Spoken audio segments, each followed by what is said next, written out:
ఇక పార్టీకి వచ్చిన వేద యశోధర్ కోసం వెతుకుతూ యశోధర్ని చూసి యశోధర్ దగ్గరికి వెళ్తుంది. ఇక అప్పుడే వేద దగ్గరికి విన్నీ వచ్చి హాయ్ వేద అని అంటాడు. ఇక అప్పుడు వేద కూడా హాయ్ విన్నీ అని చెప్తుంది. అప్పుడు వాళ్ళిద్దరిని యశోధర్ దూరం నుంచి గమనిస్తూ ఉంటాడు. అప్పుడు విన్నీ వేదతో ఇప్పుడు ఈ పార్టీకి కళొచ్చింది అంటాడు. అప్పుడు వేద ఎందుకు అని అడుగుతుంది. ఎందుకంటే ఈ పార్టీకి మిస్సెస్ యశోధర్ వచ్చింది కదా అంటాడు. ఆ మాటకి థ్యాంక్ యూ అని చెప్తుంది వేద. ఆయన ప్రెసిడెంట్ అవటానికి నువ్వే కారణం, థ్యాంక్స్ అంటుంది వేద. ఆ మాటకి విన్ని ప్రెసిడెంట్ పోస్ట్కి యశోధర్ అన్ని రకాల అర్హుడు వేదు, అంతేకాని నేనేమీ చేయలేదు అంటాడు. అప్పుడు విన్నీ వేదాతో వేదు ఇంతకుముందు వేదు అంటే నా ఫ్రెండ్ వేదు అని పొరపడేవాడిని, కానీ తప్పు. ఇప్పుడు వేదు అంటే యశోధర్ భార్య, ఖుషీకి మదర్. ఇప్పుడు నీకొక ఫ్యామిలీ ఉంది. ఇప్పుడు యశోధర్ నీ పక్కన ఒక పెద్ద గీత, నేనొక చిన్న గీత. అలా చిన్న గీతలో ఉండటంలోనే నాకు సంతోషం ఉంది అంటాడు. అప్పుడు వేద ఎందుకు అని అడుగుతుంది.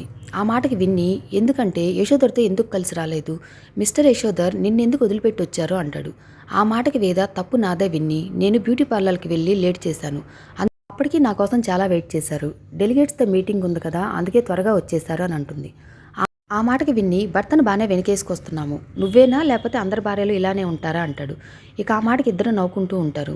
ఇక అప్పుడు వాళ్ళిద్దరిని దూరం నుంచి యశోధర్ గమనిస్తూ ఉంటాడు. ఇప్పుడు వాళ్ళిద్దరిని దూరం నుంచి గమనిస్తున్న యశోధర్ బాగా దగ్గరైపోతున్నారు. అయినా నేనెందుకు బాధపడాలి వాళ్ళిద్దరిని వేద నీ వల్ల నా లైఫ్లో హ్యాపీనెస్ వచ్చిందని ఆనందపడ్డాను, అయినా ఆనందం ఇంత త్వరగా ఆవిరైపోతుందని అనుకోలేదు. అయినా భార్య దగ్గర భంగపడటం ఇదేమీ నాకు కొత్త కాదు కదా, బాధపడటం నాకు ఇది మొదటిసారి కాదు కదా. బండరాయిలా బతకటం నాకు భగవంతుని ఇచ్చిన వరమో శాపమో అర్థం కావట్లేదు అనుకుంటూ ఉంటాడు. Thanks for watching and please subscribe Hari talks.